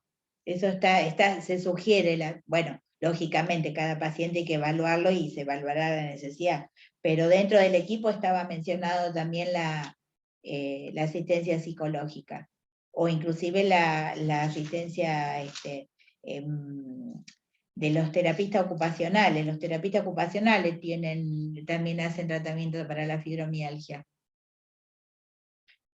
Después yo lo que puedo hacer es subirlo, no como una clase lo de fibromialgia, lo subo y aclaro que lo de fibromialgia, bueno, el que le interesa lo mira y después, bueno, si no, no lo miren, lo dejan. No, pero sí, bueno. sí, es algo que nos serviría. Bueno, listo, yo después lo voy a subir. Pero primero te quiero terminar de corregir todo para hacer las devoluciones. Lidia, ¿alguna pregunta? No, no pregunta, sino así mismo como pasa como en la fibromialgia, pasa con la mayoría de los niños hoy en día, que se le diagnostica la hiperactividad, la hiperquinesia. No hay un estudio que diga que hay alguna mala formación o algo, se basa solamente en conductas, en escalas, y es algo que se ve cotidianamente ahora. El caso es, mi hijo tiene 30 diagnósticos, calculo. Todos los estudios que le he hecho le salen perfectos, pero tiene diagnósticos de trastornos de ansiedad, trastornos de sueño, hiperquinesia, hiperactividad, y hasta también me nombraron que puede tener un nivel de autismo. No hay un estudio que diga que tiene eso. Solamente se basan por conductas o tablas. Claro, exactamente. Creo que también para evaluar lo que es el déficit de atención con hiperactividad, lo que es el TDAH, lo que es autismo, se usan las mismas tablas, se llaman tablas DSM-5. Es cierto lo que vos decís, que se observa un aumento de casos, o sea, se observan mayor cantidad de niños con trastorno de atención, en algunos casos con hiperactividad, en algunos casos, pero se está observando, se está detectando muchos casos de trastornos de atención en niños, de autismo, lo que no está determinado, no se puede determinar cuál es la causa. digamos, cuáles pueden ser la o las causas probables para que los niños, no se sabe si es algo congénito, si es algo genético, si tiene que ver con la interacción social de los niños, o sea, esto que yo le decía que los niños son, digamos, cada uno somos el resultado de la interacción de varios factores, y que es cierto que a veces se encuentran con más de un diagnóstico, ¿sí? Hay un déficit de atención, pero también hay cierta actitud autista. Hay, por ejemplo, en el caso hay un autismo bien marcado, pero también hay algo de hiperactividad. Es muy difícil, digamos, hacer un diagnóstico único y solito. Digamos, siempre hay esto que yo les decía, que hay como superposición en los diagnósticos. Hay superposición de síntomas que corresponden a más de un diagnóstico. Y bueno, el tema es que a veces, en el caso de los niños también se propone mucho trabajar en equipo, se hacen trabajos, nosotros por lo menos cuando hemos trabajado en el hospital, siempre lo que veíamos que cuando se trabajaba en equipo se lograban resultados, se lograban mejores resultados. En el caso de hiperactividad, en el caso de autismo, y además es un tratamiento que tiene que participar toda la familia, porque, digamos, son los que están continuamente con los pacientes. Que también pasa con los pacientes de salud mental, pasa lo mismo, el acompañamiento de la familia, porque es muy difícil a veces poder acompañar esas patologías y poder ayudar en su tratamiento. Natalia levantó la mano y Gisela. Primero escuchamos Natalia.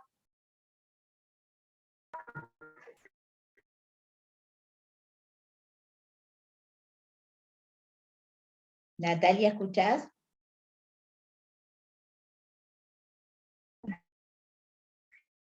Yo veo la manito, pero no te escucho.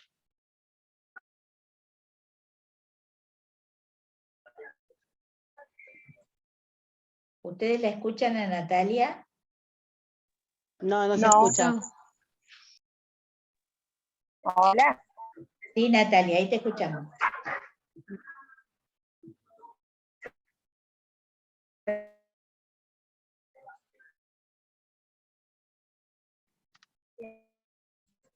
No, se corta, Natalia. ¿Querés escribir en el chat?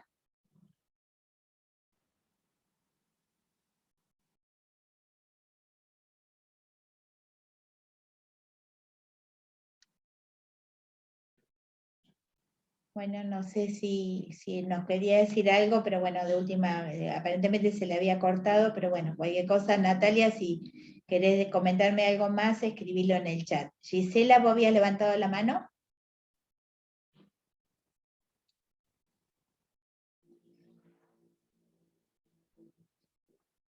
Gisela, activa el micrófono. El micrófono, Gisela. Ay, perdón. Está bien, está bien. Me emocioné hablando.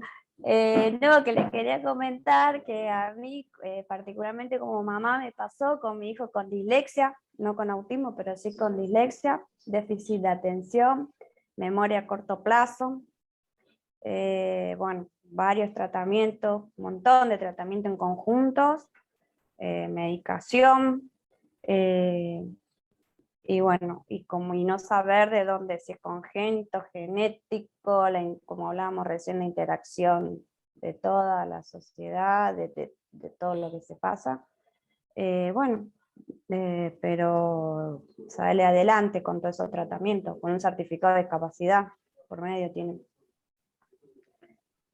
Sí, seguramente, ya te digo, hay tratamientos. Lo que pasa que, o sea, lo que uno tiene que pensar que no son tratamientos que decimos como si fuera un tratamiento de una patología clínica, empieza con esta medicación y dentro de 2 meses le van a bajar los niveles, no. Acá tienen que pensar que se necesita mucho tiempo, paciencia, esto que vos decís, bueno, saber que en algunos casos se da con el diagnóstico concreto y por lo tanto en el tratamiento concreto. Es pensar que esta participación de todos los profesionales tiene que ver con ese acompañamiento, no es que tiene que ser solamente el diagnóstico y el tratamiento, sino después el seguimiento. Los profesionales tienen que estar continuamente trabajando, bueno, trabajando desde lo escolar, desde sus posibilidades, acompañando inclusive ustedes como familia también, porque en algunas veces se van a sentir que no encuentran estrategias para resolver ciertas situaciones, en otros casos van a encontrarle la vuelta, es en la medida que estén más tiempo. Por ejemplo, el otro día contaba, yo trabajo también en acompañamiento terapéutico, y me contaban el caso de, bueno, un niño con un autismo severo, digamos, tan severo que, por ejemplo, consume 2 alimentos nada más. Es lo único que consume, esos 2 alimentos. O sea, siempre hay que prepararle ese alimento porque es lo único que come. Bueno, le cuesta ir a visitar a la familia y demás, siempre está mucho con la mamá y el papá. Entonces empezó a ir a una escuela donde iban 12 niños también diagnosticados con distinto grado de autismo, ¿sí? Entonces, ¿qué estaban haciendo las mamás? Por ejemplo, tratar de que se encontraran para jugar 2 de los niños de esa escuela.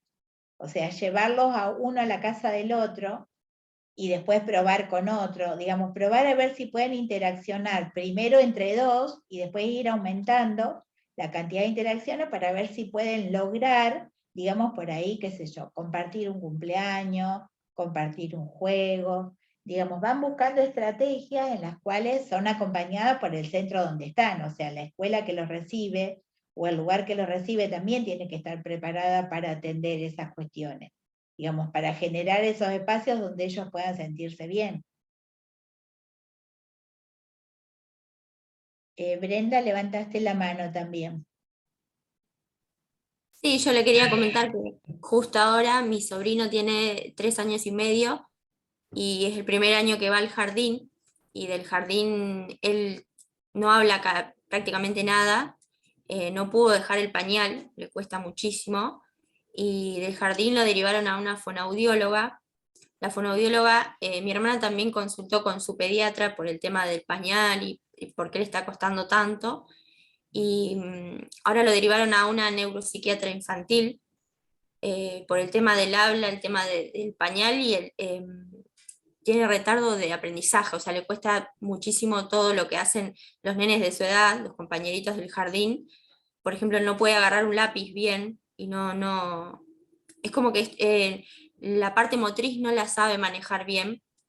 Así que justamente ahora él comparte tiempo en el jardín con mi hermana y conmigo, que yo lo cuido a veces, y la semana que viene tenemos una reunión que nos citaron del jardín para ver cómo se comporta él en la casa, porque no tiene problema en relacionarse con otros nenes. Él juega y trata de comunicarse, pero prácticamente no habla. Y los nenes de su edad van muchísimo más avanzados. Así que ahora, nada, estamos en ese proceso de estudio a ver qué es lo que tiene. Sí, lo que pregunto en general, porque eso desconozco, ¿qué estudios si se están haciendo estudios, por ejemplo, de resonancia magnética o algo por el estilo en esos casos, en esos diagnósticos? Se Por hace ahora no. Resonancia, se hace electroencefalograma, se hacen tomografías, se hacen análisis de sangre, en los que incluye hormonas por el tema de las tiroides, para ver si influye en algo. Y ya después ya se basa todo en conductas. Brenda, ¿vos querías decir algo más? No, que sí, que a él le dieron un montón de estudios para hacer, pero la psicóloga le dijo que lo vaya haciendo de a poco, porque si no va a ser como muy abrumador para él, llevarlo a tantos lugares, hacerle tantas cosas, como que van a seguir la conducta de él en el jardín estos meses, por lo menos hasta fin de año, y mi hermana, por ejemplo, le va haciendo, ya le hizo el análisis de sangre, ahora el mes que viene tiene otro estudio también que hacerle, pero le dijeron que como que no lo agobie, porque él claro, ya directamente no quiere ir, ponerle a la psicóloga, no quiere ir, pero mi hermana trata de decirle que, no sé, de que es un juego, de que es otra seña para llevarlo. Claro, por eso es el tema, bueno, las estrategias de quienes trabajan con niños necesitan una, digamos, como una formación especial, porque o sea, poder hacer, digamos, el tratamiento sin que él lo detecte a través del juego, a través de, o sea, es buscar la estrategia, lo mismo que las estrategias para estar en un centro educativo, buscar las estrategias, bueno, cuando hay dificultades para comunicarse o dificultades para poder hacer las actividades, se trata, por eso a veces, o la familia o el acompañante a veces tiene ese rol, poder lograr que el alumno pueda tener, que el niño pueda tener un espacio, un tiempo, una organización que le permita hacer lo que puede como pueda, ¿sí? O sea, generando algo que no lo haga sentir mal y que él pueda desarrollar, porque él seguramente tiene potencialidades para desarrollar. Natalia también me habla de su hijo, justamente que se fue diagnosticado, si no me equivoco, me puso, espérate. TDG, ¿qué sería eso? TGD. Trastorno de déficit generalizado es, no me acuerdo. Me parece que déficit de atención puso. Es un déficit de atención, sí. Bueno, ella lo que plantea ahí que justamente se le dio una terapia con un medicamento, pero que le producía a nivel de tiroides, trastorno generalizado del desarrollo. De que le producía hipotiroidismo y algo más, o sea, es lo que yo les decía que a veces con estas terapias hay efectos adversos que hay que controlar porque justamente actúan a nivel del sistema nervioso, pero el sistema nervioso está relacionado con otro sistema. Después, otra de las alumnas también me habló de un diagnóstico en un adolescente con problemas de atención dispersa, y dice que le hizo mucho bien la actividad física. Bueno, hay todo un estudio hecho con la importancia de la actividad física, inclusive nosotros con respecto al autismo, fuimos un día a charlar con los docentes que hacen las colonias de vacaciones y demás, y justamente comentaban cuáles eran las estrategias que usaban con los niños con autismo, y que además ellos querían ir, o sea, lo que pasa que, bueno, había que adecuarse a, por ejemplo, si se organizaban algo que todos los niños iban a hacer determinada actividad, a veces estos chicos se querían ir a otro lado, querían hacer otra cosa, entonces ir buscando la manera de cómo hacerlos participar y poder disfrutarlo de lo que la colonia les brindaba y lo que a ellos les servía. Bueno, en las escuelitas de fútbol también hacen algún trabajo de integración, porque además lo que les planteaba yo, y Natalia vuelve a decirme lo mismo, lo que a él le hizo bien es el trabajo en equipo. Digamos, entonces si uno logra un trabajo en equipo entre profesionales de la salud, entre los responsables educativos y con personal especializado en actividad física, seguramente puede dar muy buenos resultados para trabajar con estos chicos. Hay muchísimo por hacer. Yo tengo mi nene que tiene retraso madurativo, recién estaba acá saludando, tiene 13 años, y le gusta mucho la música, o sea, le gusta cosas que lo saquen de contexto de la vida. Él está integrado en una escuela, o sea, él tiene un PPI, un proyecto que es de integración. Inclusivo, de integración, y bueno, nada, lo que yo aspiro es a que él sea feliz, obviamente, dentro de sus capacidades. Claro. Y bueno, y que él haga y que logre lo que pueda. Lo que él pueda, exactamente. Que bueno, siempre 13 años va a cumplir. Tiene que recibir el acompañamiento de la familia, el acompañamiento de sus relaciones y demás, pero seguramente él va a lograr y va a estar muy bien. Yo creo que sí, que es buscarle, en algunos casos uno tiene que educarse, porque tiene que saber de qué manera acompañarlo, de qué manera ayudarlo, por lo tanto, en algunos casos uno tiene que prepararse, porque ninguno de nosotros tiene la habilidad o la forma de poder trabajar con esos niños. Así que justamente es un trabajo en forma... Es una preparación que en realidad no preparan a las familias, pero es una preparación desde que nacen, uno empieza con médicos, con tratamientos, con terapias, con cosas que a veces uno no entiende por qué tantas, y bueno, y también a uno llega una edad que es como que también le agarra como la locura de querer lograr cosas en ese chico, hasta que lo entiende, que también con un tratamiento aparte y con mucha reflexión con el paso del tiempo, de que ellos tienen su vida y sus momentos y su crecimiento a medida de que van pudiendo hacer, que no hay que exigir, no hay que pedir, no hay que decir, bueno, 12 años tiene que estar haciendo esto, no. Él puede hacer esto, tiene 12 años, puede hacer esto, puede lograr esto. Pero, por ejemplo, tienen otras cosas desarrolladas. A mi hijo le gusta la música. A él le gusta la música y sabe tocar todos los instrumentos, no sabe todavía leer y escribir, pero todo de oído, tiene una inteligencia, tiene mucha memoria para las calles, para los nombres de las personas, los apellidos, cosas que yo no sé, él las sabe. Me guía siempre. Después yo te voy a compartir dentro de un libro de neurología, hay un apartado que habla de los efectos de la música en algunas disfunciones mentales. Así que yo te lo voy a mandar, que habla justamente porque justamente dice que digamos, la percepción que nosotros tenemos de la música está justo en una zona del cerebro que tiene que ver con el bienestar, que tiene que ver con la relajación y demás, y por eso la música genera a veces esas cuestiones pero que es como vos decís, yo creo que desde el punto de vista del rol que te corresponde como mamá, entender que él hace lo que él puede y que él lo disfruta, ya es más que suficiente, ya es un avance importantísimo.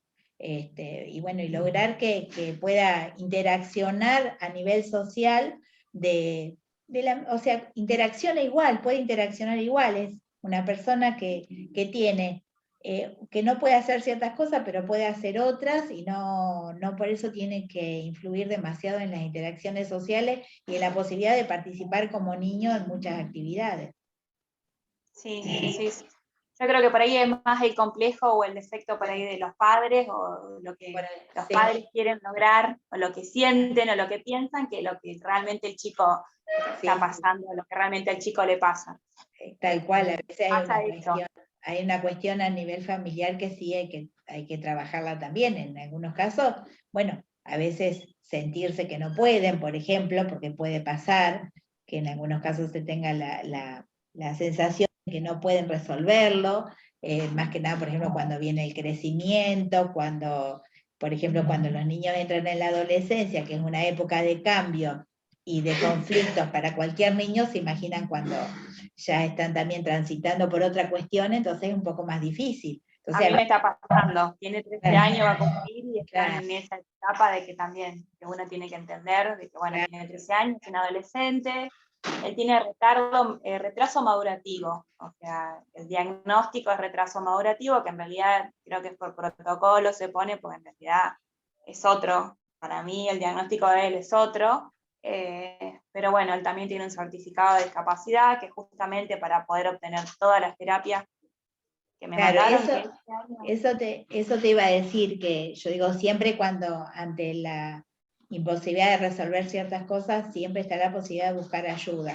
El tema sí es que los sistemas de salud generalmente no están pensados para que ese discurso de la atención primaria de la salud y de la accesibilidad a todo el mundo y equitativo y demás, está un poco en el discurso, porque en realidad los tratamientos son muy costosos. O sea, yo tengo particularmente, digamos, una señora allegada que también su hijo tiene un retraso madurativo, tiene hiperactividad, bueno, el neurólogo tiene que pagarlo ella desde su bolsillo, porque la obra social está cortada, la psiquiatra que hace tratamiento cognitivo-conductual tampoco va por la obra social. Entonces esas cuestiones son, creo que eso es lo que da más impotencia que la situación real de lo que le pasa a los niños. La situación real, sí. Yo se lo puedo asegurar de que yo lo vivo en persona, en primera persona, no lo cuento de otra persona, desde que él nació, pero bueno, yo estoy muy acostumbrada, para mí es normal, digamos. Por ahí hace falta mucha contención y hace falta que cambie también la política de de todo lo que es el sistema de salud para las personas con discapacidad, Sí, porque tal no cual. está bien regulado, y si está regulado funciona muy mal, las terapias salen muy caras y las terapistas, digamos, o las profesionales no trabajan gratis y no trabajan con mutuales tampoco. Claro. Las mutuales pagan a los 4 o 5 meses de haber Sí. trabajado. Sí, los Es una acompañantes locura. terapéuticos, a mí me parece una cosa, Una vergüenza, a mí me da una esa vergüenza. Por ejemplo, los acompañantes terapéuticos, la obra social se lo cubre hasta el día que terminan las clases. O sea, el acompañamiento terapéutico que acompaña al niño a la escuela y demás, pero que es de salud, porque el acompañamiento terapéutico es de salud. ¿Y qué pasa? Le cubre hasta el día que terminan las clases. O sea, desde mediados de diciembre hasta marzo, cuando comienzan las clases, el niño no puede tener acompañante terapéutico, no se lo cubre la obra social. Y además sí se lo pagan como 5 o 6 meses más tarde. Sí, que pobre, las personas que te da esta pena porque vos si a veces uno no lo puede pagar y las personas que están brindándole ese servicio a tu hijo lo cobran a los 5 meses. Claro. Y nada, también yo digo, ¿cómo alguien puede trabajar y cobrar a los 5 meses? Claro. A veces más. Y que yo además, termino recurriendo a hacer recursos de amparo, me voy a hablar al Poder Judicial para que las chicas le paguen porque si no le cortan las terapias. claro. Y que además una lucha grande. Sí, cada una de esas terapias y de esas intervenciones son sumamente importantes. Por eso es lo que uno, claro. Menos de 30.000 pesos no te salen las terapias porque son por mes, por Claro. año a veces, o sea, Claro. si es por año, bueno, te dan un presupuesto, pero por mes salen 20, 30, y a veces uno no lo tiene. Sí, sí. Acá, por ejemplo, el 9 de julio, no sé si tenemos nosotros el 1 de 9 de julio, 9 de julio, creo que se formó una institución que está formada por un equipo tienen psicólogo, psiquiatra, médico clínico, acompañante terapéutico, nutricionista, profesores de educación física y profesores de artística. Pero no es gratis. O sea, está para trabajar en equipo, pero... Yo estoy en un grupo acá de discapacidad que intentamos hacer algo de eso, pero bueno, son muy pocas las personas, los profesionales que se sumaron, en realidad. Y bueno, no, como no hay dinero, yo creo que tampoco la gente lo va a hacer. Creo que nadie hace honores en algo. Yo haría muchas cosas porque tengo a mi hijo, pero también tengo un interés porque tengo a mi hijo, pero me gustaría poder ayudar también y desde mi conocimiento y desde los años que vengo de lucha, por ahí también puedo aportar y decir, bueno, se puede hacer esto, se hace esto. Inclusive, digamos, en algunos casos, un profesional asignar un poco de su tiempo, un poquito de su tiempo, poder asignarlo a compartir ese espacio, porque si es compartir y cada uno puede brindar algo de su especialidad, va a servir. Yo lo que me parece que es como que la sociedad espera que esos nenes o las personas que tienen discapacidades diferentes se adapten o traten de adaptarse a una sociedad con capacidades comunes y no hacerlo al revés. Claro, no nosotros que estamos capacitados o que movemos dentro de una sociedad que podemos hacer un montón de cosas, estamos esperando que ellos se adapten a nosotros. ¿Por qué no nosotros hacerlo al revés? Me parece y a lo muy mejor no tendría que ser tan complicado el tema de mutuales, escuelas, grupos en las escuelas para los nenes. Es como que es medio, claro, es como que estamos en el mundo del revés. Por eso, yo creo que realmente esa observación que planteaste es muy cierta. Es más la necesidad de tratar de que ellos se adapten a uno y no nosotros adaptarnos a ellos. Es cierto eso, muy... Claro, porque para nosotros sería muchísimo más fácil que para ellos, que ya están pasando por un montón de cosas, encima tener que esperar que ver cómo se adaptan ellos a nosotros. No, tendríamos que ser nosotros los que poder ayudarnos más fácil a ellos. Ayudar a ellos y a la familia, porque la familia necesita apuntalamiento también. Sí, A sí. mí, por ejemplo, me pasó de integración del colegio. Yo desde el tercer grado él estuve integrado en una escuela privada acá. Estuvo muy bien, pero cuando lo quise integrar este año a un secundario, a una escuela estatal, me costó mucho. Hoy en día está yendo a un CFI, pero me costó mucho integrarlo en una escuela conocida. No le fue bien, y bueno, yo veo que hay mucha, o sea, está muy mal el sistema educativo también, y ni hablar si es una escuela estatal, cuesta más todavía. Para ir a una escuela privada que son menos chicos, hay problemas como en todos lados, pero en una escuela estatal, si no tenés una Y acompañante... lo que pasa que es lo que siempre, lo que decíamos hoy, el discurso de la integración, el discurso de la educación para todos, de atender, de incluir, pero no se tienen las herramientas adecuadas, porque educación no hace ningún esfuerzo a veces para formarse, para recibirlos. O sea, implica que, Claro. que hay que hacer una adaptación a nivel de la institución para poder recibirlo y que pueda participar en las actividades que pueda participar, pero todo eso significa que hay que sentarse, hay que pensar, hay que trabajar en equipo, y eso cuesta mucho. Una de las cosas que he visto yo, que las escuelas, por ejemplo, no reconocen la figura del acompañante terapéutico, no la reconocen. Ahí me dice una de sus compañeras, me dice que un nene con autismo en jardín, y no tiene acompañante terapéutico porque la mutual no le designa una. No le designa una.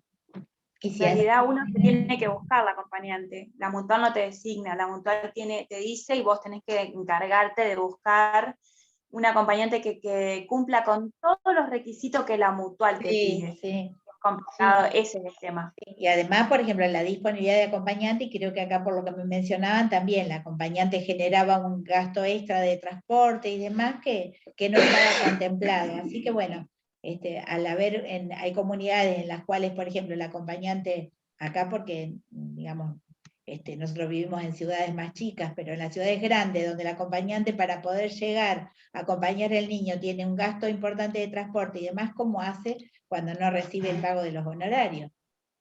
Claro, sí, es muy complejo en realidad, si uno se pone a hablar, Entonces yo la le verdad decía, que está para cuando discutirlo. yo sabía que este tema iba a dar para hablar un montón, y yo creo que igual nos sirve porque en los centros de salud vamos a conocer niñitos con estos problemas, vamos a conocer otras personas con alguna dificultad que reclama los insumos de farmacia, y bueno, por eso me pareció también interesante poder compartirlo. Bueno, yo los tengo que dejar porque tengo clase en otro lugar. ¿Nos estaríamos viendo el jueves? Bueno. Nos vemos el jueves. Hasta el Que jueves. tenga un feliz día patrio. Igualmente ustedes, que descansen mañana. Hasta el jueves. Un gusto, fue una clase linda, y aparte me gustó que casi la mayoría estuvo hasta el último momento, los que participaron. Así que bueno, eso me pareció importante. Profesora. Sí. A la clase. Bueno. El martes, ¿Cómo Eva? cuando dé el parcial el martes para los chicos, nosotros los que no estuvimos desde el principio, ¿nos tenemos que conectar igual? Sí, porque así aprovechamos a adelantar la clase que no tuvimos. Aprovechemos eso. Buenísimo. Va a venir bien. Bueno, muchas gracias. Listo, Adiós. nos vemos. Adiós.